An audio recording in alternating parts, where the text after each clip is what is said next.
સુરતમાં booth level officer ડિંકલના અકાળ મૃત્યુની ઘટનાને લઈને ડેપ્યુટી કલેક્ટર નેહા સવાણીએ મીડિયા સમક્ષ નિવેદન આપ્યું છે. શ્રી સવાણીએ જણાવ્યું હતું કે ડિંકલનો વર્ક રિપોર્ટ ખૂબ સારો હતો અને તેમણે આચાર સંહિતા સંબંધિત 45% કામગીરી ખૂબ જ ઝડપથી પૂર્ણ કરી હતી. આ પ્રકરણમાં પ્રાથમિક આશંકા અકસ્માતમાં મોતની છે. તપાસ દરમિયાન પોલીસને મળેલી માહિતી પરથી જણાવ્યું છે કે ડિંકલ તેના બાથરૂમમાં બેભાન અવસ્થામાં મળ્યા હતા, જ્યાં એક ગેસ ગીઝર પણ મળી આવ્યું હતું. લાંબા સમય સુધી બાથરૂમમાંથી બહાર ન આવતા પરિવારજનોએ ચિંતિત થઈને દરવાજો ખોલ્યો હતો અને તે બેભાન અવસ્થામાં મળી આવ્યા હતા.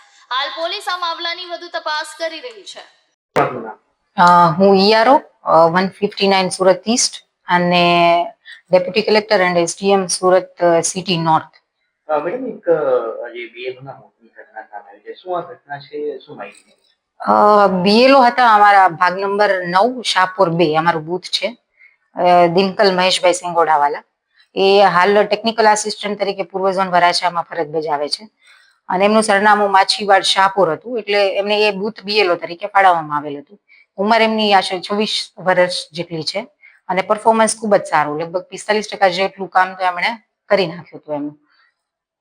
મેડમ, આ કઈ રીતે એમનું મોત થયું? પ્રારંભિક અમને જાણવા મળ્યું છે કે એમના બાથરૂમમાં ગેસ ગીઝર ગળતરની કોઈ ઘટના હતી અને વેન્ટિલેશન હતું નહીં, તો એના કારણે બેભાન થઈ ગયા હતા.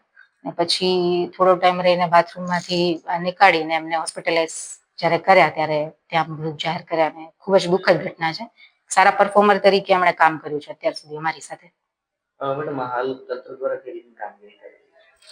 તંત્ર એક ટીમ તરીકે, મતલબ એ રાષ્ટ્રીય કામગીરી તરીકે જ જોઈ રહ્યું છે આખું તંત્ર, અને એમાં લગભગ જે નીચેથી ઉપર સુધીના તમામ કર્મચારીઓ પોતાનું મતલબ એકદમ સિન્સિયરિટીથી કામ કરે છે. અને બાકી જ્યાં પણ કોઈને કોઈ તકલીફ આવે છે તો એકબીજા સાથે સંકલન કરે છે.